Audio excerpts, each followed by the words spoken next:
Welcome back to Medical Dilemma. After that interesting discussion earlier, we have a clearer understanding of what a medical dilemma is. Could we now look at a few examples of medical topics and their ethical concerns? Let's take, for instance, cosmetic surgery. Dr. Sanchez, as a doctor, lawyer, what is your view on this? You have mentioned a few points about cosmetic surgery earlier, so may we revisit what you said? Well, I think I'm all for it, as long as psychologically the patient is prepared and she knows what she's going into, or he knows what he's going into. Kasi for one thing, my usual advice with patients is this: if you look at the mirror and you see yourself, you're beautiful, you're attractive, you're happy with your face, don't try to change it simply because a technology is available, di ba? Sometimes there's no assurance that gaganda ka after the procedure. I see. That's one thing. Well, in that case, that seems to be a point saying that cosmetic surgery is more of vanity.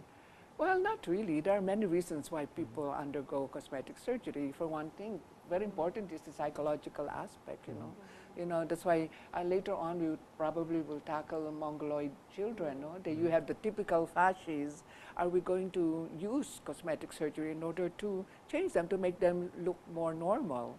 Father Jerry, you mentioned earlier 3 categories of cosmetic surgery. There's necessity, vanity, and insanity. Could you expound some more on these 3 categories? Well, as far as ethics is concerned, there are things that we have to learn and know as a premise.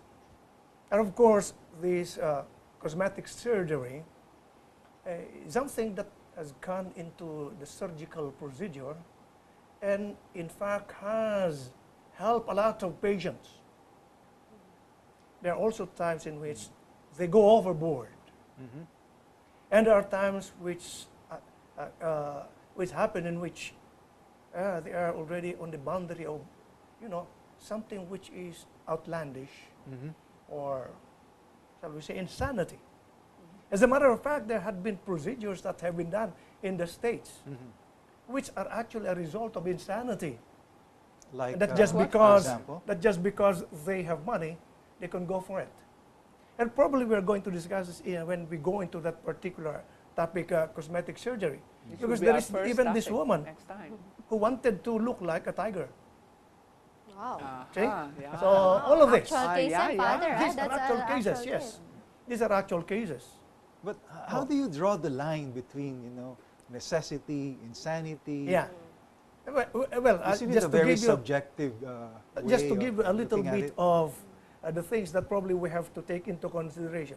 When it is necessity, well, take into consideration if the procedure in fact benefit the whole person. Okay.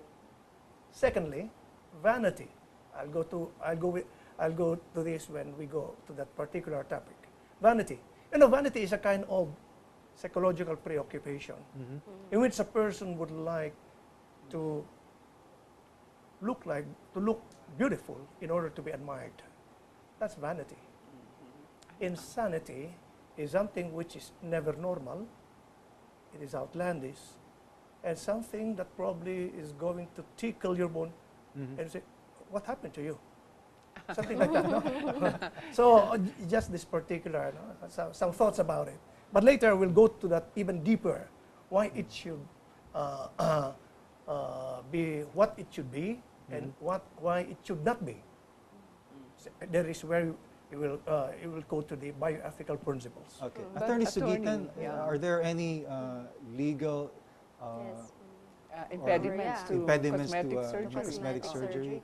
Well, at the moment, there is none, I would think, except for the ethical practices of doctors, as we saw in, I'm not sure, was that a Hydenco case or something, that, or even any case in the PRC or Professional Regulations Commission, wherein they try to discipline the doctor who performed a certain plastic surgery, and that has gone wrong.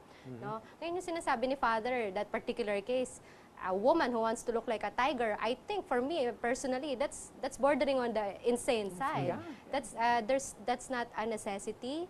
It's very unusual, and we don't know what her life will be looking as a tiger. You know, I mean, it can be achieved through makeup, for example, if you're in a Okay. cat's play Even or tattoo. musical, Tattoo. or But even will, tattoo. will the Oh. legal system prevent someone from doing that? Oh, the legal system. Well, in the Philippines, we have no such law. You can do So whatever you can do whatever you wish to Yes. do with yourself. Yes, but however, if she cries wolf and says she has been mutilated, then she can Right. pass that off as a crime. Pero at the moment, there's no stopping anyone from changing or transforming their looks. Maybe except how do you call this? You know, when society looks down on you or despises you for being a little insane, then that's the only thing that will prohibit her from going insane. If she was a Filipina, that's what I see. Okay. I seem to get the view that there is very little law that treats medical dilemmas. So would we use ethics as a replacement to, govern decisions that involve medical dilemmas? Well, we can use it, but not as a replacement, but only as a basis. Actually, all laws are supposed to be based on ethics. Yes. I don't know if you agree with me. I agree with you on that, Father. Yeah, because there could never be a good law unless it is based on good ethics. Okay? But Father, Yeah. may I interrupt for a while? If there's conflict between law and ethics, I Which will think it's the prevail? law that will prevail. You're even right. if it is a You're bad right. law. And that's only because of law, because you have the police power. Yes. But ethics, although without police power, has far-reaching effect in your behavior as a person. For example, I'll give you an example. There is this patient who went to the hospital. In fact, this one has happened because he was complaining about a deformed male organ of his. So he went to the doctor, the surgeon. And the surgeon said, oh, we can do that. Very easy. Okay. But the operation was botched. Okay. Instead of having a good operation and that the form of his male organ becomes like that, and that he will have a maximum effect as far as orgasm is concerned. And he was not able to get this after a while. So he went to the court. Okay. So there was a legal, legal conflict, a legal case for that matter. I don't know really what happened to that particular case, but I knew that there was that particular case. I remember one case, there was also in court, no? Okay. It was different. It wasn't the patient who sued the doctor. It was the doctor who Doctor. sued the Sued the patient. patient. Oh, wow. So The all of other way this, around. And how Baliktad. come it's like that? So I looked at the patient, oh, she's beautiful, you know? So, yung pala, hindi nagbayad. So that's So also a non-payment case. of fees. So it's a different topic. yeah. So all of this really come, no? In every particular procedure, there is always a legal and ethical aspect. When there are controversies, conflicts will come in. And of course, any doctor can be sued in court. Okay, well, in the absence of, let's say, a law that governs a particular medical dilemma, could a patient or maybe a practitioner go to court and, plead his or her case using ethics as the basis? Ethics as a basis. Yes. Oh, well. Well, the only basis that you can do is, for example, whether or not to remove a respirator. Okay? In the Yes. States, there are protocols. Here, there is not much protocol. For example, the families would like to remove the respirator, but the doctor does not want. The doctor can go to court that it should not be removed. Yes. Okay. So all these dynamics would really come in precisely because of that dilemma. Which one am I going to follow? Is it the law? Is it ethics? Is it my personal belief? Or the belief of the family, etc.? How about culture of the person? So, for example, let's say he comes from this particular sect which does not accept blood transfusion. this also comes into play with ethics and law. And medical practice. And medical Yeah. practice. Likewise. So all of this would become a dilemma for any practitioner or even for a lawyer for that matter. Also a dilemma for us. Well, it seems it's more difficult here in the Philippines, to resolve such dilemmas as compared to the United States. It's You're right. relatively new, Father. Because there are no clear-cut laws. And at the same time, people are not really that much educated as far as ethics is concerned. Before, whatever the doctor says, we follow. 20, 30 years ago. But not anymore now. Because the patients are now learning their patient rights. We have to respect their opinion, likewise, what they want to be done to their body. I see. And also in San, in other jurisdictions, they have what is called common law. The Philippines is a civil law country. Okay. Unless Senate and the Congress, our legislature, pass a law, we cannot enforce it. So if there is, as you said, what if there is an absence or a void in the law? There are no laws. The law is silent, for example.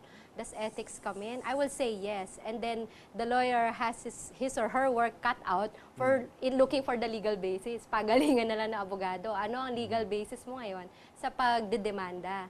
Pero sinasabi ni Father, ethics is, that's where law is based, natural law, the philosophy of law. And that's why in other jurisdictions, when there is no law, it depends on the judge. Solomonic. So it depends on the facts of the case. How will it be decided? And judge-made law is called common law. Yan ang wala tayo sa Pilipinas. I see. But I think Yes. more or most paramount among this is the consent of the patient. As long as a patient is an adult and a responsible person and he gives his consent, he understands all the problems and all the pros and cons and still wants a procedure done, then we can respect that. Yes. You're right, but there is also a downside on it.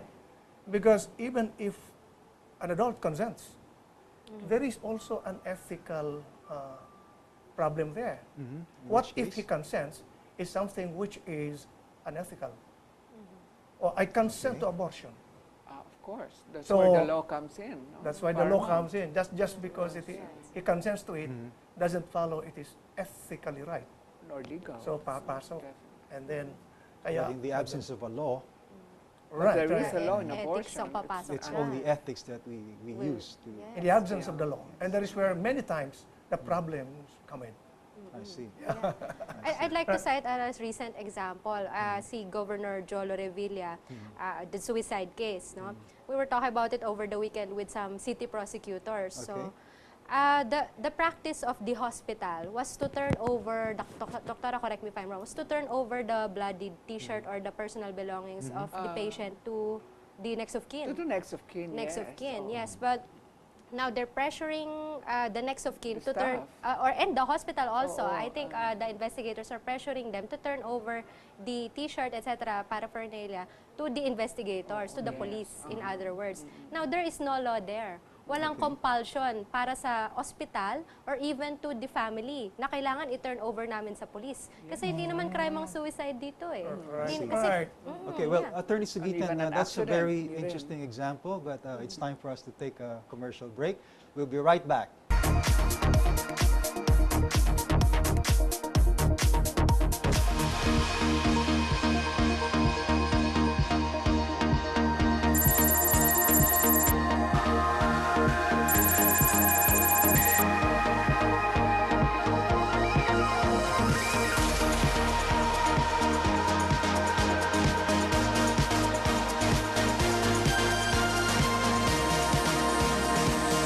Many of our products were designed to be used in industrial and medical economy.